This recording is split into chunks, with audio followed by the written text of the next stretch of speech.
জাতীয় বিশ্ববিদ্যালয়ে অনার্স ভর্তি পরীক্ষা। তোমাদের পরীক্ষা কি আদৌ হবে নাকি হবে না, এই বিষয়টি নিয়ে আলোচনা করব। তাই পরবর্তী তোমাদের অনার্স ভর্তি পরীক্ষার আপডেট, সাজেশন, গাইডলাইন সকল কিছু পেতে চ্যানেলটিকে সাবস্ক্রাইব করে রাখবে।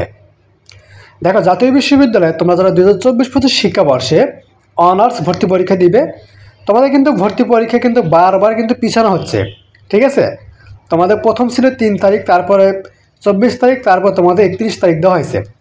সো এইগুলোর কারণ কি, তোমাদের পরীক্ষা কি আসলে হবে নাকি হবে না, এই বিষয়টি ডিটেলস আলোচনা করবে। তাই ভিডিওটি শেষ পর্যন্ত দেখলে সব কিছু বুঝতে পারবে। আর পরবর্তী তোমাদের অনার্স ডিগ্রি ভর্তির আপডেট সকল কিছু পেতে চ্যানেলটিকে সাবস্ক্রাইব করে রাখবে। আর তোমাদের কোনো কিছু বুঝতে অসুবিধা হলে তোমরা স্ক্রিন দেখতে পাচ্ছ, হোয়াটসঅ্যাপ নাম্বার দেওয়া আছে, আমাদের এই হোয়াটসঅ্যাপ তোমরা যোগাযোগ করবো, আমরা তোমাদের সাহায্য করবো। তো চলো শুরু করি আজকের ভিডিওটি। দেখো, তোমাদের এই যে অনার্স ভর্তি পরীক্ষা, ঠিক আছে, এটার ভর্তি পরীক্ষার ডেটটা পরিবর্তিত করে তোমাদের মে মাসের 31 তারিখ নির্ধারণ করা হয়েছে। মে মাসের 31 তারিখে তোমাদের ভর্তি পরীক্ষা অনুষ্ঠিত হবে। সেই দিন থাকবে শনিবার, সকাল 11 ঘটিকা থেকে দুপুর 12 ঘটিকা পর্যন্ত ভর্তি পরীক্ষা অনুষ্ঠিত হবে। ঠিক আছে, এটা অনেকেই জানো না, জানিয়ে দিচ্ছি, তারা একটু জেনে নাও। ঠিক আছে, এখন তোমাদের আসল যে টপিক, তোমাদের কি ভর্তি পরীক্ষা হবে? মানে অনেকেই তো প্রশ্ন তুলেছে এরকম যে, যেহেতু তোমাদের ভর্তি পরীক্ষার ডেটটা বারবার পিছিয়ে দিচ্ছে, আবার ওইদিকে তোমাদের ভর্তির আবেদন কার্যক্রমের ডেটটাও 3 বার পরিবর্তন করা হয়েছিল। টোটাল তোমাদের 3 মাস টাইম দিয়েছিল এই ভর্তি পরীক্ষার জন্য, ভর্তির আবেদন কার্যক্রম অনলাইন করার জন্য তোমাদের টোটাল 3 মাস দিয়েছিল। জানুয়ারি মাসে 21 তারিখ থেকে এপ্রিল মাসে 25 তারিখ, জানুয়ারি, ফেব্রুয়ারি, মার্চ, এপ্রিল, টোটাল 3 মাস। ঠিক আছে, যেহেতু আবেদন কার্যক্রমের সময়টা 3 মাস দিয়েছিল, তারপর তোমাদের ভর্তি পরীক্ষার সময়টা 3 বার পরিবর্তন করা হলো, তাহলে তোমাদের পরীক্ষা হবে? হ্যাঁ, তোমাদের পরীক্ষা হবে, এটা 100% শিওর। ঠিক আছে, কারণ জাতীয় বিশ্ববিদ্যালয় ভর্তি পরীক্ষার টাইম পরিবর্তন করছে কেন, এর পিছনে অবশ্যই রিজন আছে, অবশ্যই কারণ আছে।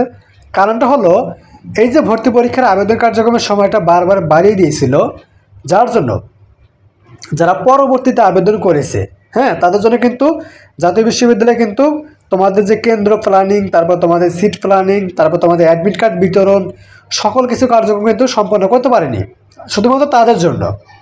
কিন্তু আবেদন কার্যক্রম শেষ হওয়ার পরে যখন তারা অ্যাডমিট কার্ড প্রস্তুত, কেন্দ্র, তারপর তোমাদের সিট প্ল্যানিং এইগুলো করতে যাচ্ছে, তখনই কিন্তু হিমশিম খেয়ে যাচ্ছে।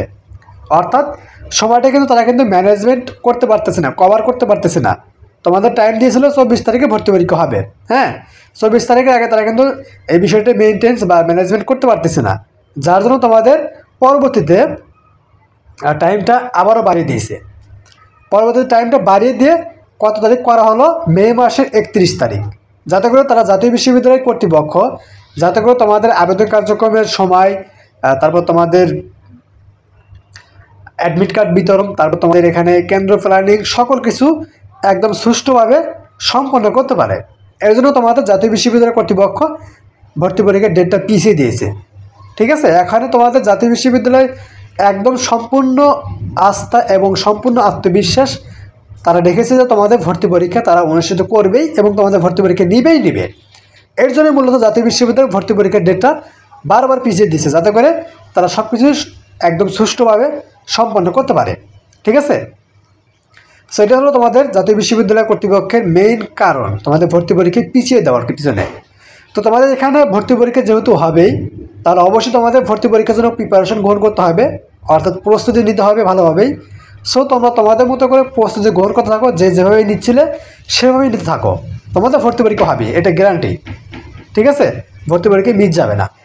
আর তোমাদের ভর্তি পরীক্ষার আপডেট, তারপর গাইডলাইন, কতবার রেজাল্ট দিবে, কীভাবে ভর্তি হতে হবে, যারা চান্স পাবে না ভালো কলেজে কীভাবে চান্স পেতে হবে, তারপর অনার্স ভর্তি পরীক্ষার পরে, ভর্তি হওয়ার পরে তোমাদের অনার্স প্রথম বর্ষ পরীক্ষা, দ্বিতীয় বর্ষ পরীক্ষা, তৃতীয় বর্ষ পরীক্ষা, সকল পরীক্ষার সাজেশন, গাইডলাইন আমাদের এই চ্যানেল থেকে পাবে। তাই অবশ্যই আমাদের এই চ্যানেলটিকে সাবস্ক্রাইব করে রাখবে। আর তোমাদের কোনো কিছু অসুবিধা হলে তোমরা স্ক্রিন থেকে হোয়াটসঅ্যাপ নম্বর দেওয়া আছে, এবং আমাদের ভিডিওর ফার্স্ট কমেন্টে হোয়াটসঅ্যাপ নম্বর পেয়ে যাবে, সেই হোয়াটসঅ্যাপ নম্বর যোগাযোগ করবো, আমরা তোমাদের সাহায্য করবো। তো আজকের মতো শেষ করবো, সব ভালো থাকবে, আল্লাহ হাফেজ।